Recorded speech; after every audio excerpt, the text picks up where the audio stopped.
Number 6 Skyview Network, sponsored by Terry Lambert Hyundai. If you were asking yourself today, when was the last time you hit 90 degrees? Well, the answer, 217 days ago. That will be much shorter, though, once we get to this Thursday. Retail is going to be 206 forecast. Now on News Channel 6 at 6, moving forward with a tiny home development in Augusta. Why commissioners passed the plan with no objection, says Your News at 6 starts now. Live from Television Park, this is WJBF News Channel 6 at 6.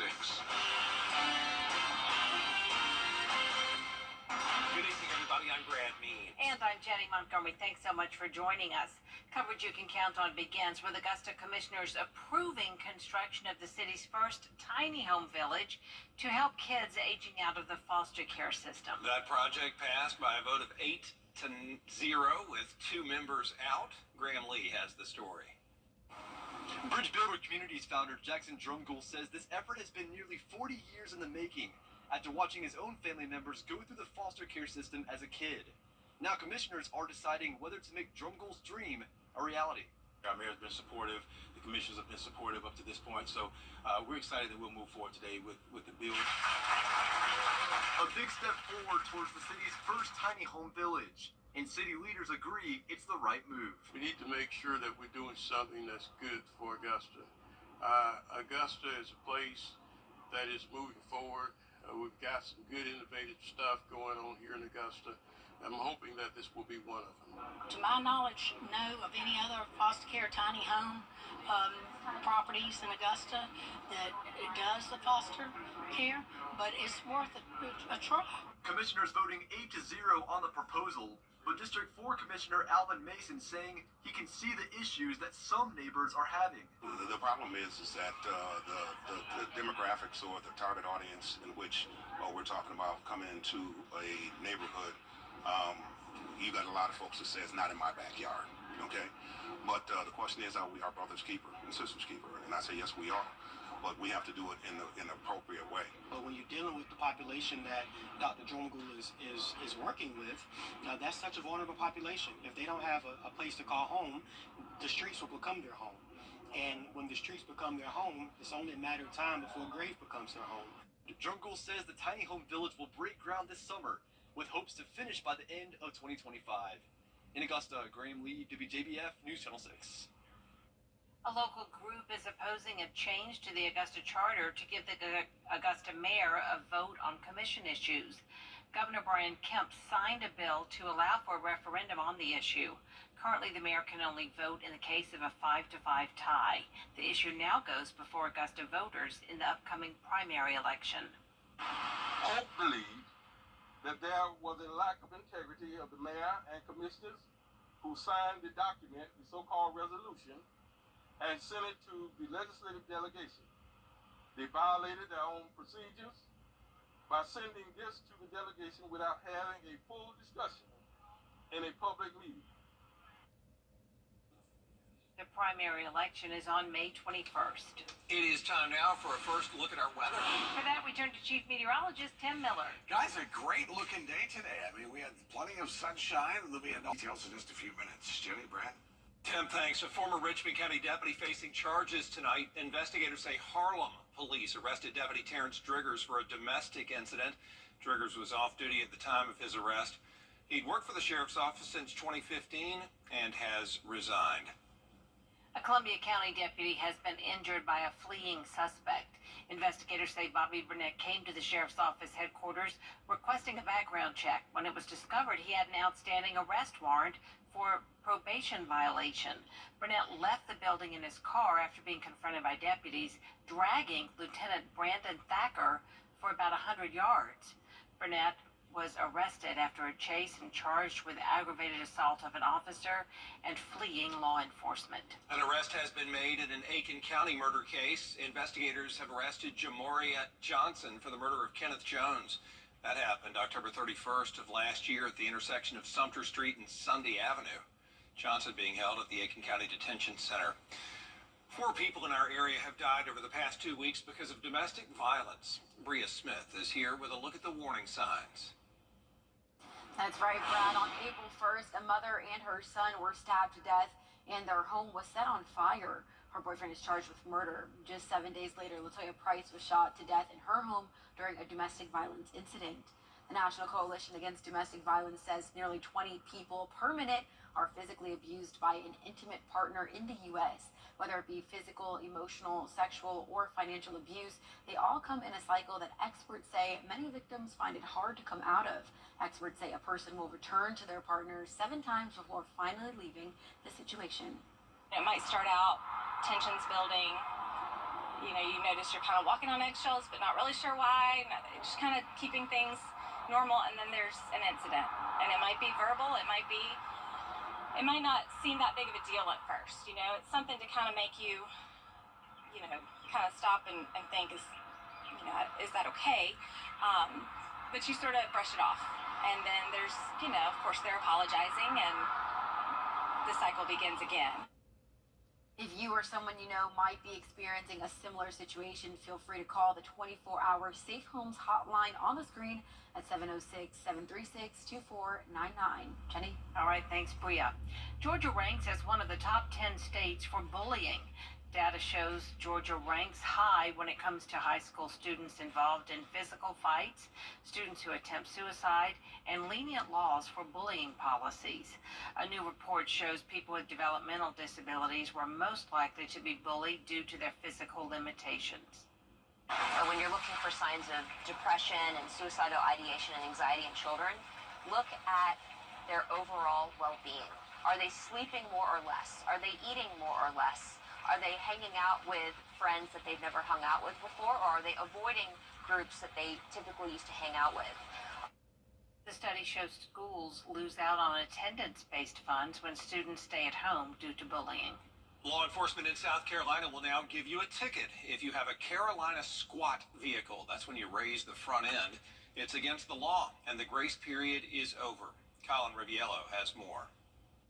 The first ticket gets you a $100 fine. The second ticket gets you a $200 fine. Get the third ticket and you lose your license, and you still have to pay a $300 fine. It's known as the Carolina squat, and it's been illegal since November. And then for the driver that's driving that vehicle, now you can't see over the dash, so there could be hazards that could come out in front of you that you may never see because you're sitting back. The Carolina squat law bans most vehicles being driven on state highways if one fender is raised 4 inches or more above the other fender. For pickup trucks, the difference in a fender's height can't be 6 inches or more. A dangerous modification, according to a master trooper with State Highway Patrol. The headlights at nighttime, now you've taken those headlights and you put them straight in line of other drivers when they're driving down the road. The law called for a 180-day grace period before law enforcement could write tickets, something Master Trooper Bolt says actually helped to address the problem without drawing ire from drivers. If you're trying to move your vehicle back to the way it was when you get slapped with that $100 fine, it's $100 out of your pocket. That makes it harder to go out here and do that. That grace period expires next month. Drivers who receive 3 tickets and are convicted will have their license suspended. Coming up, jury selection in the trial of former President Donald Trump. Why he says he's innocent of all charges. Next. Well, tomorrow, Florida to do some gardening. Not a bad day for it. Temperatures will respond nicely mid to upper 80s in some places. We'll be pushing near 90 though this week. Details of your forecast coming up.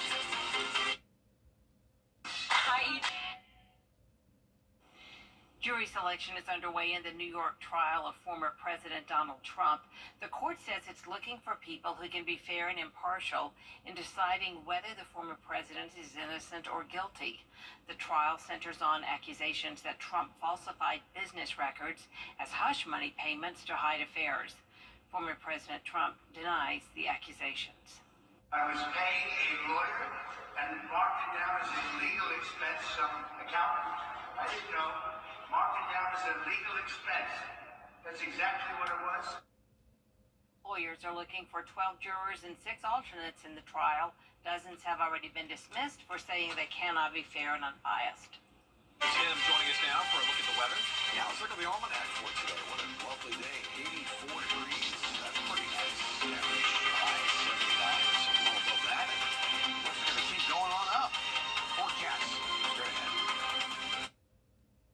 When you save time, Strategy is key. You don't step onto the field without a game plan. It's the same when you're fighting for justice. Go Big Injury Law has a playbook to win. They won't drop the ball when it comes to fighting for your rights. contact us today and let us show you what it means to have a winning team on your side. Sundays. It's the new season of Collector's Call on MeTV. We're taking it to the next level with more memorable collections. Sundays at 6:30 on MeTV, WJBF 6.2. Local Living, Saturday mornings at 9:30 on News Channel 6. You can't always choose the weather, but you can choose your weather app. Go with the most accurate and most trusted, the Live 536 mobile app. Download it today. Now, your most... Up next, we're going to recap the WNBA draft. Plus the latest installment of centuries-old tradition in sports. I'm Phyllis Salazar. Up to $5,500 cash, depending on the model. Either way, you'll get a winning machine that can do it all. Get your JCB mini excavator today at Palmer Equipment on the bypass in Washington, Georgia. Tired of what you see at all those other stores? Come see Weinberger's Furniture's new accessories. Check out the selection that changes daily. See our huge rug department. Buy a beautiful rug, and if it doesn't work, just bring it back. Can't decide what you need? We have stress-free in-home design. Our experts help you create customized spaces you'll love, right in your own home. And for a limited time, get 20% off all accessories. Can you really get all this at prices better than the internet? Yes, you can. The Coffee Club on News Channel 6, sponsored by Honda Cars of Aiken. Weather headlines on News Channel 6, brought to you by Hickson Roofing. Now, WJBF sports coverage you can count on. Well, the WNBA draft held last night up in Brooklyn, New York. Andrew Dimbert has a recap of the historic night.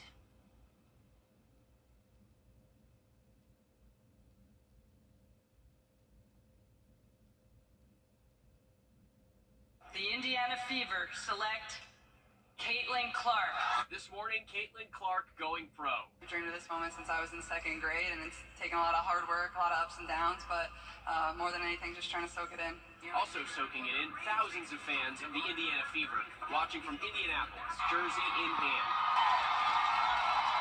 Before the draft, Clark lit up the orange carpet in Prada, the first time the fashion giant has dressed any player, NBA or WNBA. Number 8 pick Alyssa Peely was paying homage to her Polynesian heritage with this dress. I had to include the tribal in my dress. A lot of indigenous and Polynesian girls don't get to see that role model, and I'm just so blessed that I could be in the position to be that for them.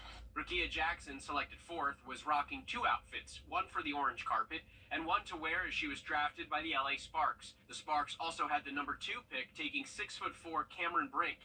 If her height doesn't help her in the pros, maybe this will. Her godparents are the parents of NBA superstar Steph Curry. The two have known each other since they were kids. So I actually FaceTimed Steph like 5 minutes before the show started. So he just said to just have fun with it. I think he can just share so much great advice. One big surprise, the Las Vegas Aces selecting Caitlin Clark's Iowa teammate Kate Martin with the 18th pick. I was here to support Caitlin, but, I was hoping to hear my name called, and all I wanted was an opportunity, and I got it, so I'm really excited. Despite going pro, the payday for Caitlin Clark and the other stars of the night may not be as big as you think. Clark will make just over $76,000 in her rookie year. Over the next 4 years, she'll make just $338,000. Compare that to the men of the NBA, who take home a minimum salary of just over $1.1 million. The top draft pick last year made more than $12 million. Of course, the NBA plays more games and makes far more revenue than the WNBA, but with Caitlin Clark's popularity, that revenue gap could begin to shrink. Andrew Dimbert, ABC News, New York. The fire that will be used to light the torch at the Paris Olympics has been kindled in Greece. There you see actors dressed as ancient Greek priestesses lighting the torch using a flame that was lit earlier in the day, and then those torch bearers are going to carry the flame 3,100 miles through Greece before they handed off to organizers in Paris. Thousands of people were there to watch that ceremony. The whole ceremony is it's just so beautiful. I'm so impressed. As I said last night to a group of women in America, I said, the light of the torch is going to shine on America and the world because we need peace. And today it was incredible. And for me, peace is now what we need. And I think this here in this beautiful ancient city of Olympia is the symbol of peace and democracy to the world. The torch should arrive in France on May 8th. We'll be right back.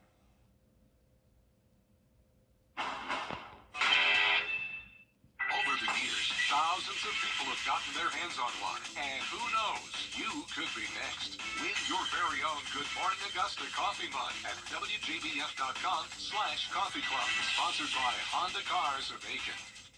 News Channel 6 invites you to take your cooking to the next level. In the Kitchen with Miss Darlin. Check it out now at WJBF.com. The infamous white Ford Bronco that carried O.J. Simpson in a low-speed chase across Los Angeles is currently on display at a museum in Tennessee.